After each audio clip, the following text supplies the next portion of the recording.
Hey, thanks for coming to Eye on the Illini. This is Mike Cagley here with Kedric Prince. We are doing a very brief Eye on the Illini to talk about really the Illini's very bad day in the portal. And folks, these bad days happen, and there's a reason you can be upset about them, but then you have to remember in the long term, it's not who you missed on, it's who you get. So today we saw that AJ Storr selected Kansas. Obviously, Bill Self knows how to get the money together, and he may talk about we don't have enough money until he does. And of course, when he says things like that, it makes you wonder if the people who support Kansas come out from the woodwork and find a little bit of cash that was in their cushions, between the cushions, and give him some to make sure they can make it up. But AJ Storr will be going to Kansas. Ted, can you talk a little bit about this? And of course, we're big fans of Bill Self, former Illini coach, but he definitely won this round in terms of landing the 6'7", 180-pound wing, who many people consider to be the closest approximation of Terrence Shannon Jr. in the portal. Yeah, it was a great pickup for Kansas. And this came down to NIL money and just NIL. I mean, I'm not going to sit and lie, and I don't care if people from Kansas get mad, and I'm not upset about it by any stretch of imagination. I don't blame the kid. Illinois was in the driver's seat.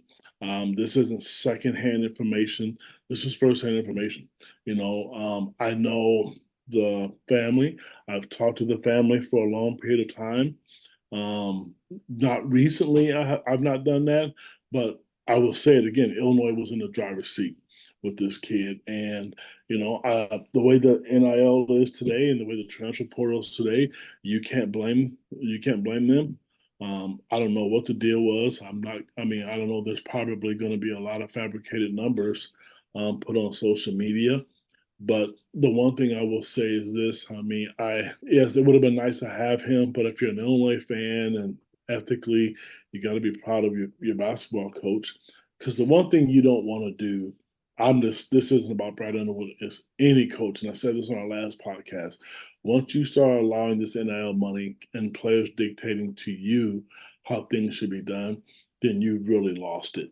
And I just don't think that's the angle you should take. I'm not upset with Kansas because they got Hunter Dickinson last year. Illinois was in the hunt with Hunter Dickinson, but Illinois went to a final eight and Kansas didn't. So I'm not worried about the transfer portal. I know there's guys who are not in the portal right now that will be in the portal. Illinois is going to be fine. I just personally, I was a huge proponent of Illinois getting AJ Storr because me personally, I think the kid's very talented. I think he's a really, really outstanding wing prospect. And again, kudos to them, but it's not the end of the world that Illinois lost out. People didn't think anything of Marcus Domask last year, and look how he turned out. So they're going to be fine. I can assure you that. I'm 100% sure they'll be fine. Well, and look, I also want to be real clear. I personally think when you look at the NIL money, 2% or something of college players get a chance to play in the NBA. That may even be a little high. If you can make yourself money in the NIL portal while you're in college, if you don't make the pros, and 98% of these players will not, that money is in your bank and you can start your life out ahead. I cannot blame someone for taking that. And in fact, when Kofi Coburn walked away from that for 2 years, it left me mystified. And so I'm not saying that there's anything wrong with the decision that the Storr family made. I think it's a good one, and certainly Bill Self's an amazing coach. So you're going to be fine at Kansas. Anybody trying to say that going to Kansas is bad is crazy. But I will say this, and I put this on Twitter, and you can see my Twitter handle down below. At Mike Cagley. Bottom line is when a family says it's not about the money and they don't commit, it's all about the money. And that's just the way it is. People like to say it's not about the money. And again, I'm not saying it's a bad thing. somebody walked up and wanted to hand my son $1 million versus somebody else wanted to hand him $500,000, I'm going to go to the person who has the million, obviously. But Correct. this is one of those things that I think, Illinois has to take a look at how much they want to spend. And you also have to roll the dice a little bit, because every year there are guys who get in right at the very end as that decide, I'm not going to do the NBA thing, and bada boom, bada bing, you end up finding some excellent players the last week of the portal, and you got to kind of decide where you're going to spend your money and if you want to have some. So it sounds to me like Illinois looked at what they had budgeted and they said, we can go this high, and they didn't go above that. And it's hard to get too mad at a team for staying within their resources and not spending it all on one guy. I want to make this perfectly clear. Illinois will play with the big boys. They will go out and they'll compete to get players. Let's put this in perspective. Everybody who watched Illinois basketball, if you are a basketball fan, you loved Marcus Domask. I would probably say 99.9% of people did. There's a chance he could come back. Now, I don't know if he was driving a white Gremlin or whatever kind of car he was I'm being sarcastic, what kind of car he was driving, but certainly you have to take care of a kid like that if he's going to come back. If he comes back, he's if the NCAA will warn him another year of eligibility. You have a guy who's a first-team All-Big Ten player and possibly the preseason player of the year, if not one of the top 2 or 3 preseason players of the year. So you have to pay him more than $2 or $3. Okay. We don't know what's going to happen to Coleman Hawkins because there's another guy that's considered on the roster. I mean, and you can't just sit and think as a fan, well, somebody has to pay it. It doesn't work like that. I mean, if somebody came up to you and said, okay, I need $500,000, how good are you, or how are you going to feel about that? It's not that easy to do. And we talked about this on a couple other podcasts. You can only go to the well so many times. So with the new guys that are coming in, you have to take care of those transfers coming in, then the players that are already on the roster. I mean, it stinks, but, Javon Gibbs-Lawhorn had to literally go out publicly today, say he's coming back. I mean, that didn't happen 5, 6, 7 years ago. So there's a lot of money that has to be spent to put these rosters together. And I will say this, kudos to Brad Underwood, Tim Anderson, Jeff Alexander, Tyler Underwood, and Hamer, and that entire staff down there for not just rolling over and playing dead with this Storr situation and honoring everything that was asked. I don't care. Mike, I hope you receive a ton of new likes for this YouTube page, but I'm going to say it again. I'm putting this out there, and you can quote me on this. I am proud of that staff for not doing what other people think they should do just to get a basketball player. Because some of those demands that I heard, that I trust my sources, were flipping unbelievable. I'm just talking, I've never heard it before. So I'm putting it out there. If you want to gossip, here it is tonight because I'm in that mood. It's ridiculous. And I think it's crazy that this is the way college athletics has become. You have to have some moral ethics. And the NCAA, if you're listening to this, you better damn well figure out how to police this because this has become an animal. It's ridiculous. Like kids transfer every year. I get the pay for play or the NIL money, really pay for play, the NIL dollars. I get all that because I think the kids should. But there needs to be some better guidelines. Even though I know there are all these other bargains and these other agreements, you have to police this. This is ugly. Yeah, and I think it's not going to get policed. It's going to end up being, pushed to the conferences, and they're going to have to figure out some sort of way to avoid all the issues that the Supreme Court has warned the NCAA about. And I think that comes to employee athletes instead of student athletes. We'll find out. I could be wrong, but I tend to think once you get the kids into a employee athlete and get some sort of labor agreement, then you can restrict things and have an agreed upon situation, and it doesn't fall into a restraint of trade. So I think that's probably where they'll go. The other thing, I guess, sometimes bad things comes in twos. Dante Maddix, basically Toledo seems to be the only place that Illinois can't get basketball players from. They've done a fantastic job recruiting, but Ray J. Dennis last year and now Dante Maddix, the 6'2", basically sharpshooter from three, is decided to go to Xavier. Again, another case where Xavier had more money and they put a lot of dollars into this. I'd be honest with you, I could see going over the top for Storr at 6'7" after I saw the athleticism that he displayed at the Big Ten tournament, watching him and Terrence Shannon. Shannon's still the best athlete in the Big Ten, but boy, Storr, was pretty darn good. I don't know that I want to break the bank for a 6'2" guard that teams like UConn will put somebody who's 6'5" or 6'6" on and most likely shut down. That doesn't seem like a great way to spend a ton of money. It's not. And again, this came down to NIL dollars. I mean, I don't know if people heard the speech and talk about this family environment and whatnot. And I'm not mad at the kid.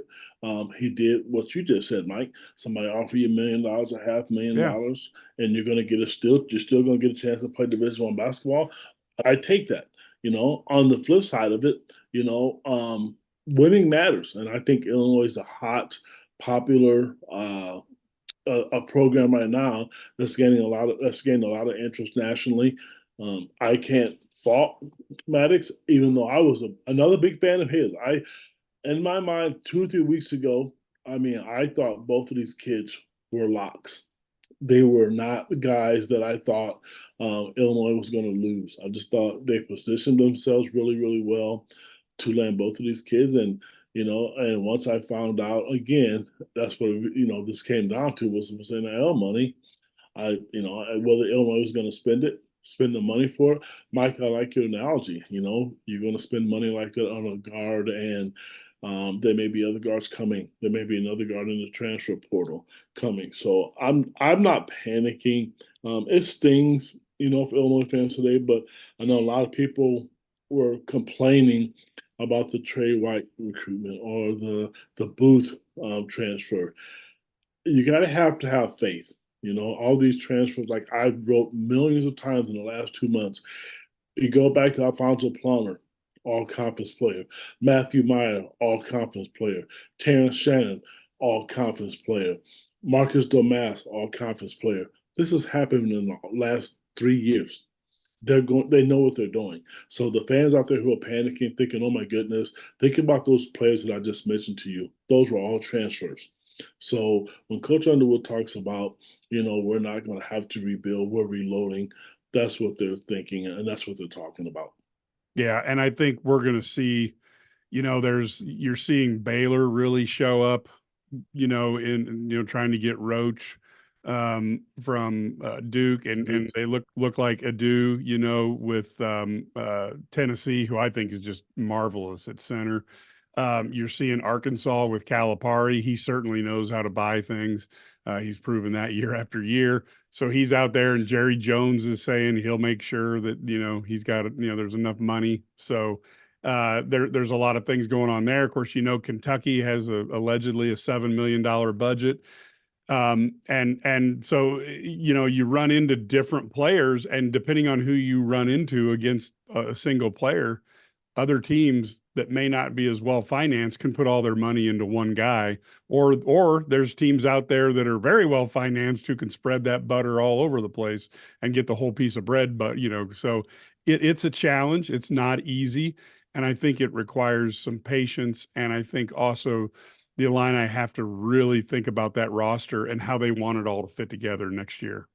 I saw this was a reporter from who covers Iowa, a guy that I follow and I respect, and it's not Tom Caker. Everybody knows I'm friends with him, but another guy I respect.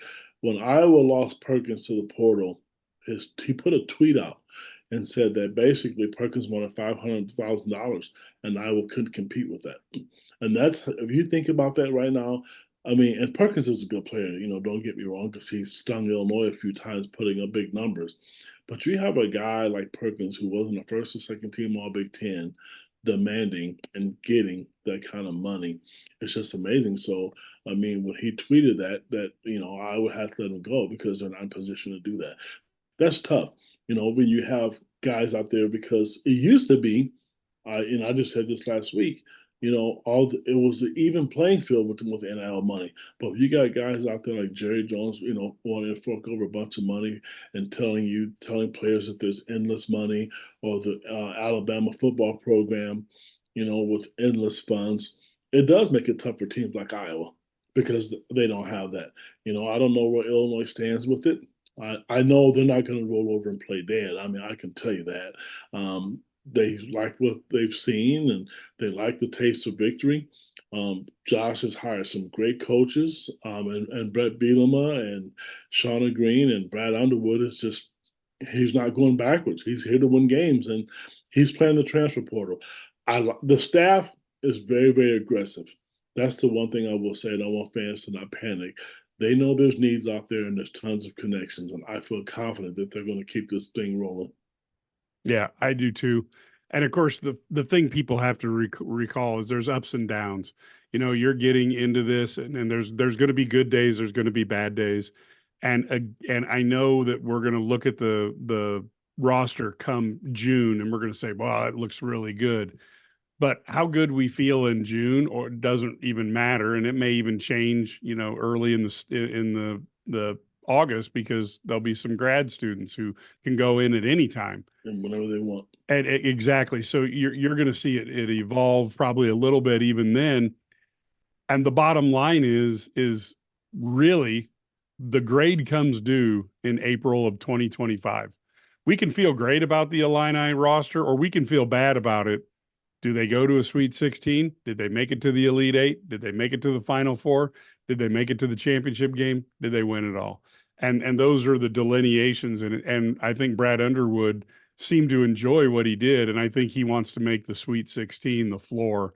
And that's really how things are good, or should be judged when you're one of the top teams in the country. He's been one of the most successful coaches in the Big Ten in college basketball. I mean, bar none. You can't argue that.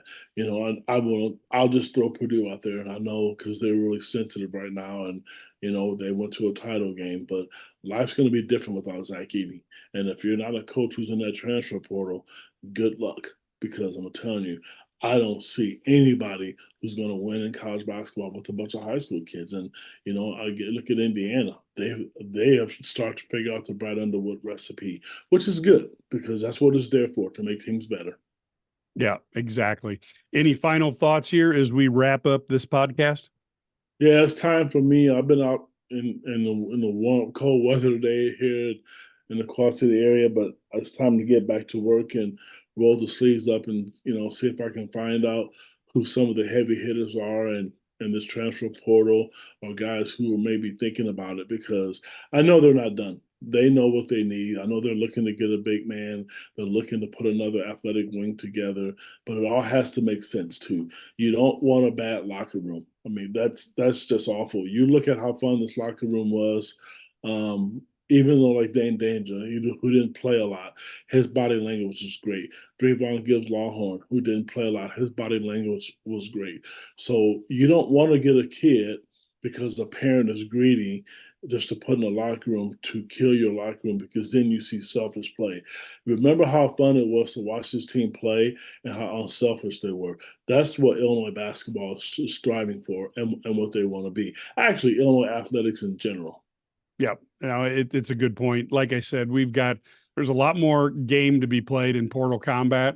So today was one of those games where maybe you got knocked down a little bit. Mike Tyson, that was his problem. He got knocked down. He didn't get back up. The reason Muhammad Ali's the GOAT is because when Joe Frazier put him down, Muhammad got back up and kept fighting. So, I think in this one, patience is probably more important than what most fans think. And we'll certainly see what's going on.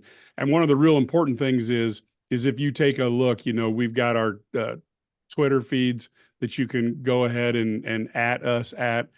Please do that, because you can get a lot of news that way. Most important thing is IlliniGuys.com. If you make yourself go there and subscribe, $99 a year, you go back to the message boards. And the cool thing about the message boards is Ked and Brad can put rumors that maybe you can't corroborate from two different sources, but we can put them back there. And so very rarely are Illini guys subscribers surprised about what goes on. Now we do our best. We'd never want to rain on a kid's parade.